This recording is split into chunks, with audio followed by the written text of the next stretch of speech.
আজকের ভিডিওতে আলোচনা করব দশম শ্রেণীর গণিত কষে দেখি 23.3 থেকে এখানে হচ্ছে 6 দাগের 1 নম্বরটি নিয়ে আলোচনা করব। এখানে আছে সাইন আলফা ইকুয়াল 5/13 হয়, তাহলে দেখা হয় যে tan alpha plus sec alpha equal 1.5।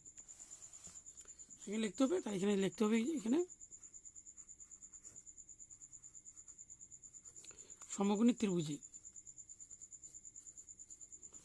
সমকোণী ত্রিভুজ একটা অঙ্কন করতে হবে। এখানে কোণ হচ্ছে আলফা, এখানে আলফা দিতে হবে। এখানে সাইন মানে হচ্ছে লম্ব বাই অতিভুজ, লম্ব হচ্ছে 5 আর অতিভুজ হচ্ছে 13। লিখতে হবে এখানে, তার এখানে লিখতে হবে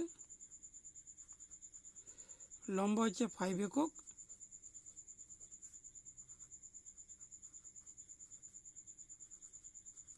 অতিভুজ হচ্ছে 13 একক,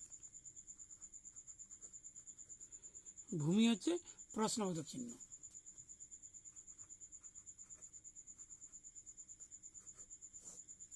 এখানে হচ্ছে অতিভুজ এর হোল স্কয়ার মাইনাস লম্ব এর হোল স্কয়ার। অতিভুজ হচ্ছে 13 হোল স্কয়ার আর লম্ব হচ্ছে 5।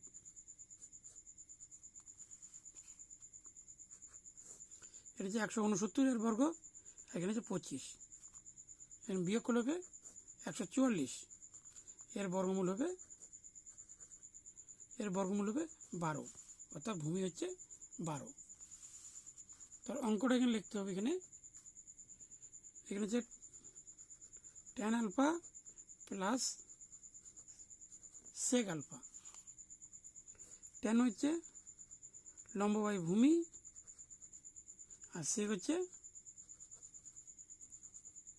অতিভুজ বাই ভূমি। এখানে লম্ব হচ্ছে 5 আর ভূমি হচ্ছে 12, তাহলে এটা হচ্ছে লম্ব হচ্ছে 5 আর ভূমি হচ্ছে 12। এখানে ভূমি 12 আর অতিভুজ থাকবে এখানে 13। তো লসাগু করলে এখানে হবে 12, তাই এখানে উপরে যা আছে তাই থাকবে। এখানে প্লাস করলে হবে 18, নিচে হবে 12।